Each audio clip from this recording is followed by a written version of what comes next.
आज से राजस्थान में लॉकडाउन में सख्ती होने वाली है। प्रदेश में आज से निजी वाहनों के संचालन पर रोक होगी। एक जिले से दूसरे जिले में वाहनों के आवागमन पर भी रोक होगी। मेडिकल इमरजेंसी के वाहन 50% क्षमता के साथ ही चल सकेंगे। बसों को एक जिले से दूसरे जिले में आवागमन की छूट दी गई है। निजी बसें अपनी क्षमता के 50% क्षमता के साथ चल सकेंगी।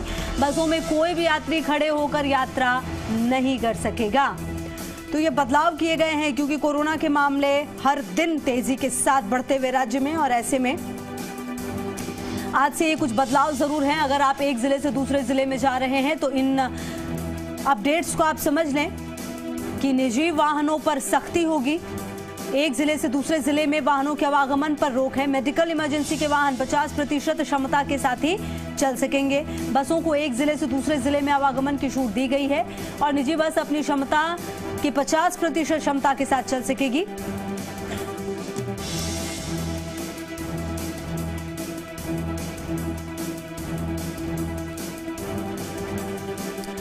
तो क्योंकि देखिए स्थिति बहुत ही ज्यादा खराब है, लेकिन इसी को देखते हुए लगातार जो आप समझिए कभी नाइट कर्फ्यू लगाया गया, कभी जो जागरूकता है उसको फैलाने के लिए भी कई कदम उठाए गए, लेकिन कहीं ना कहीं जनता शायद समझ नहीं पा रही और आज से और ज्यादा सख्ती की जा रही है क्योंकि कल भी 15,000 से ज्यादा मामले सामने आए हैं। अलग अलग जगह से ग्राउंड जीरो से हमारे रिपोर्टर्स मौजूद हैं। कोटा से हमारे सहयोगी हिमांशु, रौनक बीकानेर से और साथ ही जयपुर से आशीष हमारे साथ। सबसे पहले हिमांशु आप ही के पास, क्योंकि देखिए चाहे जयपुर हो या फिर कोटा हो, स्थिति सभी जगह पर एक जैसी लग रही है। कोचिंग सिटी कोटा में क्या है हालात, क्योंकि पिछले कुछ समय में हॉस्पिटल्स की हालत तो यहां पर बद से बदतर थी। कितनी चीजों को सही किया गया है क्योंकि आने वाला समय और ज्यादा खराब है? बिल्कुल देखिए, लेकिन फिलहाल अभी एक राहत की खबर है जो तमाम कोटा वासियों को सुकून जरूर देगी सुनने के साथ में। आपको बता दें कि बीते 5 दिन के डाटा को अगर एनालिसिस करें तो जो संक्रमण की दर है वो बहुत हद तक कम हुई है। कोटा में अब से 5 दिन पहले आंकड़े 1400 के करीब पहुंच गए थे। अब अगर बात करें तो कल की रिपोर्ट में 700 के करीब आए हैं। 5 दिन से ये आंकड़ा हर रोज घट रहा है और इन सब के साथ में बड़ी तेजी के साथ में कोटा मेडिकल कॉलेज अपने तमाम संसाधनों को बहुत दुरुस्त कर रहा है कि कैसी भी सिचुएशन हो सभी जो पेशेंट्स हैं उन्हें इलाज मिल पाए, चाहे वो ऑक्सीजन की बात हो, ऑक्सीजन बेड की बात हो। इस तरह से तमाम चीजें दुरुस्त की जा रही हैं। फिलहाल ये तय किया गया है कि अब से कुछ दिन के अंदर 600 oxygen concentrator Kota medical college को मिलने वाले हैं, जिनमें से 200 की खेप मिल गई है। यूडीएच मंत्री शांति धारीवाल जो लगातार कोटा की स्थिति को मॉनिटर कर रहे हैं, उनके तरफ से जो कोटा की चिकित्सा व्यवस्था को बेहतर करने के लिए 8 एम्बुलेंस देने का फैसला लिया है, जिनमें 4 कोटा मेडिकल कॉलेज को और 4 एम्बुलेंस जो कोटा उत्तर के सामुदायिक स्वास्थ्य केंद्र है उन्हें। इसी के साथ यूडीएच मंत्री शांति धारीवाल की तरफ से 100 ऑक्सीजन कंसंट्रेटर भी कोटा मेडिकल कॉलेज को दिए जाएंगे। 200 ऑक्सीजन कंसंट्रेटर भी दिए जाएंगे। मेरे साथ में कोटा मेडिकल कॉलेज के प्रिंसिपल डॉक्टर विजय सरदाना साहब है। निश्चित तौर पर सर ये जो बात है वो सुकून पहुंचाती है कि संक्रमण की दर बहुत तेजी से घट रही है। क्या है फैक्ट्स, क्या है आंकड़े? सबसे पहले तो मैं माननीय मंत्री जी को जो आज उन्होंने घोषणा की है इस विकट स्थिति में उनका बहुत आभार प्रकट करता हूं और इससे बहुत मदद मिलेगी। हम जो आज ऑक्सीजन वाले डिपेंडेंट पेशेंट्स को एडमिट एक लिमिट में कर पा रहे हैं, उससे हम और ज़्यादा उनको कर पाएंगे। जहाँ तक स्थिति का सवाल है, स्थिति चिंताजनक है, लेकिन पिछले 3-4 दिन से जो केसेस जो हैं उनकी संख्या में जो कमी आ रही है उससे एक उम्मीद की किरण बढ़ी है।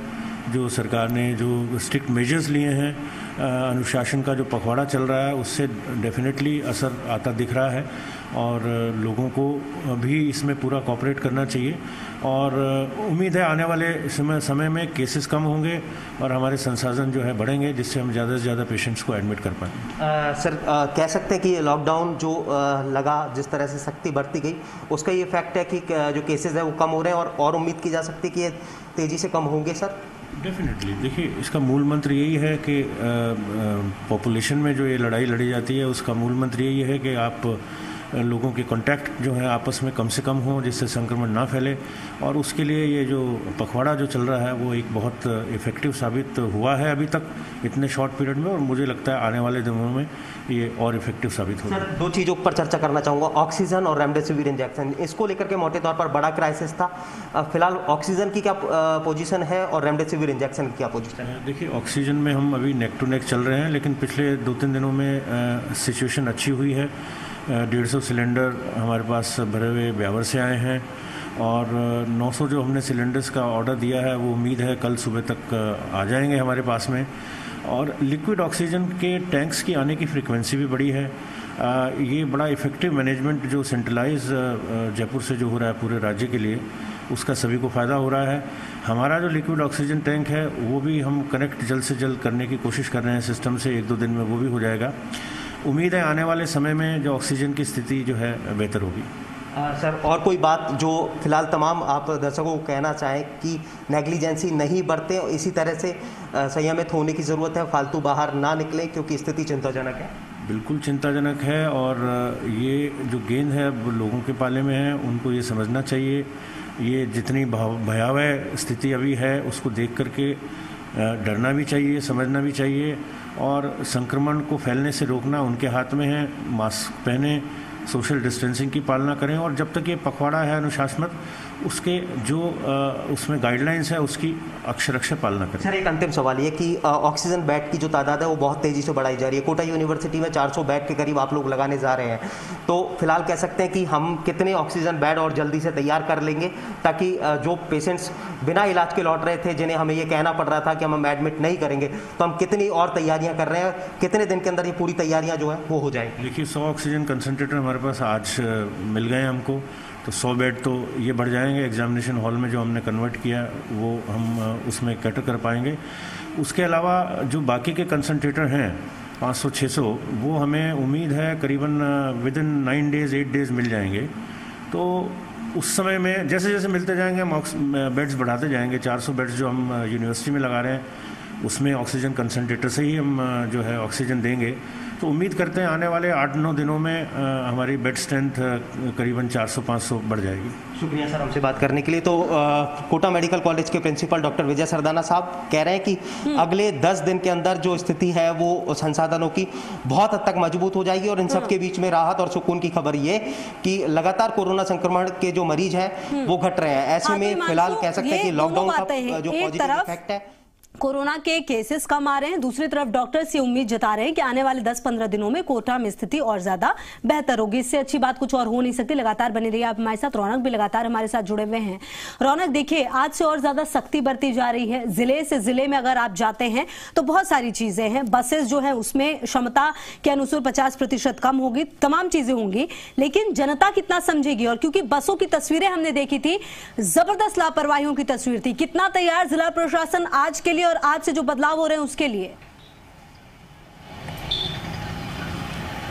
जी बिल्कुल खुशबू, देखिए जिस तरह से कोटा में अच्छी खबर थी वैसे ही बीकानेर से खबर आ रही है वो ये कि आंकड़ा जो है वो लगातार जो पहली लिस्ट आई उसमें कम आया है। यानी देखिए कि ये एक अच्छी खबर कही जा सकती है। लेकिन तमाम चीज़ों के बीच देखिए व्यवस्थाओं को हॉस्पिटल प्रशासन, मेडिकल कॉलेज प्रशासन और जिला प्रशासन की तरफ से दुरुस्त करने की बात की जा रही है। हालांकि देखिए ऑक्सीजन की जो मांग थी उसको यहाँ पर पूरा किया गया है, लेकिन रेमडेसिविर जो इंजेक्शन है उसको लेकर कई सवाल खड़े हो रहे हैं। आप देखिए कि जिस तरह की खबर मेरे पास आई कि 250 पेशेंट हॉस्पिटल में भर्ती है और 100 इंजेक्शन ही अब हॉस्पिटल में बचे हैं। ऐसे में बाकी जो मरीज है उनको किस तरह से रेमडेसिविर इंजेक्शन दिए जाएंगे, इस पर कई सवाल खड़े हो रहे हैं। लेकिन तमाम चीजों के बीच आप देखिए आसपास के जो इलाके हैं, जैसे कि बात करूं नोखा, डूंगरगढ़, लूणकरण, सर उन इलाकों में बहुत संख्या में पेशेंट सब सामने आए हैं ग्रामीण इलाकों में। वहां पर जो स्थानीय हॉस्पिटल्स है, समुदाय केंद्र है, वहां पर आप देखिए कि इंजेक्शन है नहीं। वहां के लोग जो है मरीज जो है वो शहरों की तरफ कूच कर रहे हैं। तो ये अपने आप में चिंता बढ़ाने वाली बात तो नजर आ ही रही है। लेकिन जिस तरह की बात आप कर रही है कि अब प्रशासन और सरकार की तरफ से सख्ती की गई है,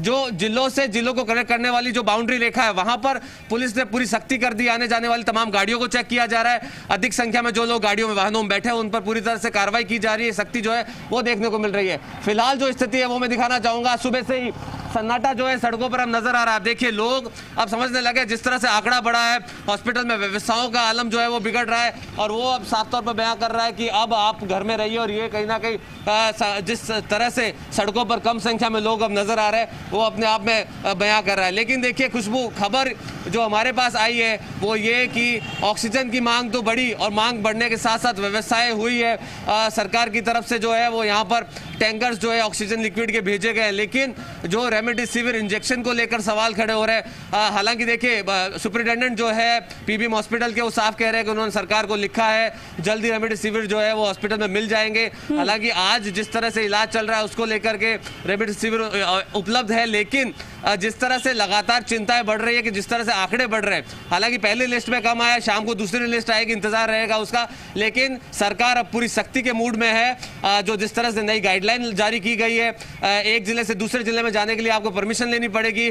ज्यादा भीड़ भड़का जब आप बढ़ाएंगे तो बड़ी कार्रवाई होगी, और ये कहीं ना कहीं जो है बहुत जरूरी अब नजर आ रहा है। जी बिल्कुल रौनक, लगातार बने रहिए आप हमारे साथ। आशीष भी हमारे साथ जुड़े हुए हैं। आशीष, देखिए जयपुर वो जगह है जहां से तमाम नियम कानून पूरे राजस्थान के लिए बनते हैं। कल भी एक बड़ा फैसला लिया गया मुख्यमंत्री की तरफ से, जिसका स्वागत न सिर्फ सत्ता पक्ष के लोग बल्कि विपक्ष ने भी किया। लेकिन आशीष, सवाल ये है, क्योंकि जयपुर में भी 3000 से ज्यादा मामले आ रहे हैं, आने वाला समय बहुत क्रिटिकल होगा, जैसे कि तमाम जो डॉक्टर्स हैं उनकी टीम कह रही है कि आने वाले कुछ समय में और ज्यादा केसेस बढ़ेंगे। ऐसे में हॉस्पिटल्स कितने रेडी हैं, उनको कितना ज्यादा रेडी किया जा रहा है, और जो प्रशासनिक व्यवस्था है क्या और कुछ सख्ती के साथ आने वाले समय में आएंगी?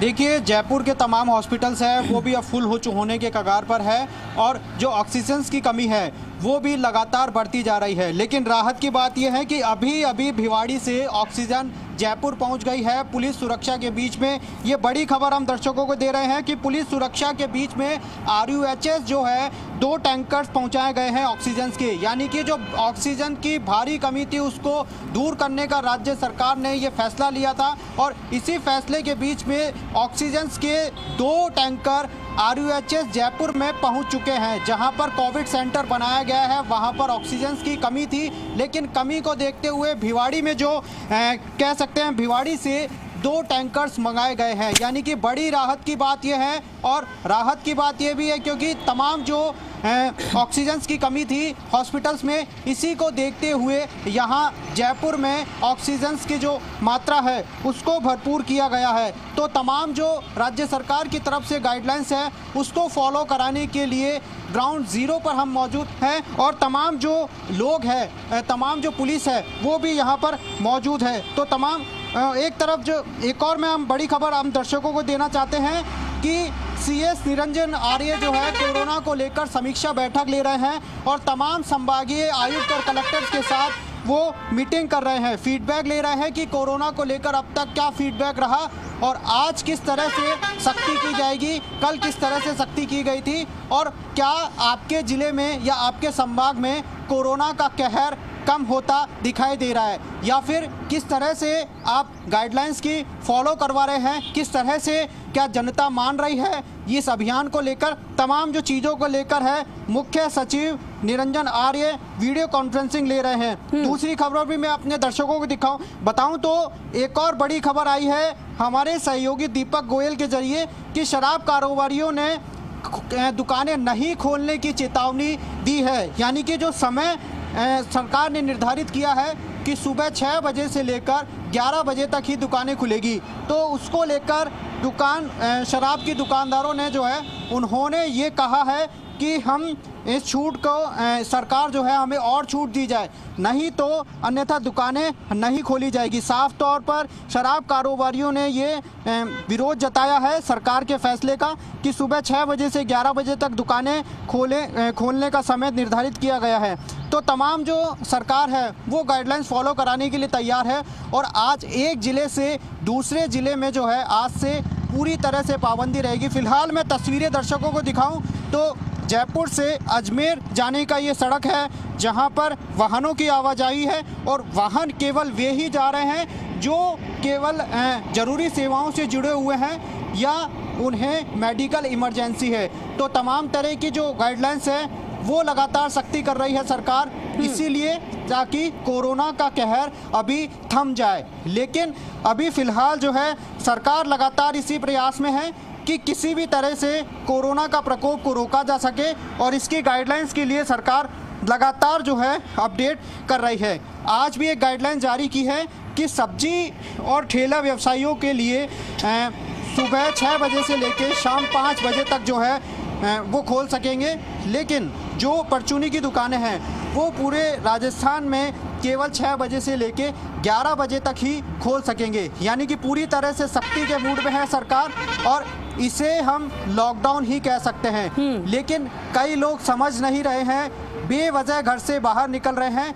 उनसे भी हमारी यही अपील है कि आप अपने घर में रहिए, सुरक्षित रहिए, क्योंकि मेडिकल स्टाफ है और तमाम जो सरकारी कर्मचारी है और तमाम जो पुलिस है वो आपके लिए ही तैनात है। बिल्कुल सही कह रहे हैं आशीष, और कहीं ना कहीं ये बहुत ज्यादा जरूरी है कि जो आम जनता है वो भी अपनी जिम्मेदारी समझे, क्योंकि देखिए जो सरकार है, प्रशासनिक अधिकारी हैं, वो नियम कानून बना सकते हैं, लेकिन उन नियम कानून को पालना हमें करनी है, तभी जाकर बेहतर व्यवस्था हो पाएगी। हिमांशु, कोटा से जो बातें आपने कही वो निश्चित तौर पर कहीं ना कहीं अच्छी खबरें रही, लेकिन इन सबके बीच जिस तरह से अब सख्ती और ज्यादा बरती जाएगी उसको लेकर किस तरह की तैयारियां देखी जा रही, क्योंकि जो दुकान है, जो जिले में एंट्री है, उन सब चीजों में बदलाव हो रहा है आज से। बिल्कुल ठीक कहा आपने। देखिए जो बदलाव है वो होना है, क्योंकि कोटा वो जिला है जहां पर मध्य प्रदेश की जो सीमा है वो भी सटी हुई है। तो ऐसे में कोटा ग्रामीण पुलिस की तरफ से इटावा में भी जो चौकसी है वो बढ़ा दी गई है। ये तय किया गया है कि जो वाहनों की आवाजाही है मध्य प्रदेश से राजस्थान में उसे रोका जा सके। वहीं बात करें तो सिमलिया में भी कोटा ग्रामीण पुलिस की तरफ से पुलिस का जो जाब्ता है वो तैनात किया गया है, और ये बात पर पूरी तरह से मॉनिटरिंग की जा रही है कि कोई भी जो गाड़ियां हैं वो ना आ जा सके। तो लगातार खुद इसको लेकर के ग्रामीण एसपी शरद चौधरी जो अपनी मॉनिटरिंग है वो कर रहे हैं। लेकिन इन सब के बीच में जो बाजार को लेकर के जो तय वक्त है, उसके बाद चिंता की बात यह है कि कई इलाकों में जो लोग हैं वो दुकानें खोले हुए रहते हैं। बड़े पैमाने पर जो भीड़ है उन दुकानों पर नजर आती है। हालांकि इसको लेकर के कोटा जिला प्रशासन की तरफ से टीम नियुक्त की गई है जो लगातार अलग अलग इलाकों में विजिट करती है, और ऐसे लोग जो महामारी एक्ट का उल्लंघन कर रहे हैं उनके खिलाफ जो है वो कार्रवाई की भी जा रही है। लेकिन बावजूद इसके भी समझना लोगों को होगा। लगातार हम इस बात को लेकर के कहते हैं कि लोगों को अपनी जिम्मेदारी का एहसास होना चाहिए, क्योंकि ये जो जंग है वो किसी सरकार की जंग नहीं है, जिला प्रशासन की जंग नहीं है, स्वास्थ्य महकमे की जंग नहीं है, ये सबकी जंग है जिसे सबको मिलकर के लड़ना है, और जिसके बाद ही इस जंग को जीता जा सकता है। बिल्कुल, लगातार बने रहिए और देखिए, क्योंकि ये बहुत ज्यादा जरूरी बातें कही जा रही है। लगातार बने हुए सभी रिपोर्टर्स हमारे साथ, और उनके पास हम वापस लौटेंगे। ग्राउंड जीरो पर हकीकत भी हम आपको दिखाएंगे। इसी बीच दर्शकों को और भी कुछ खबरें भी लगातार बता दें, क्योंकि देखिए लगातार कोरोना के मामले बढ़े, चाहे कोटा हो या फिर उदयपुर हो।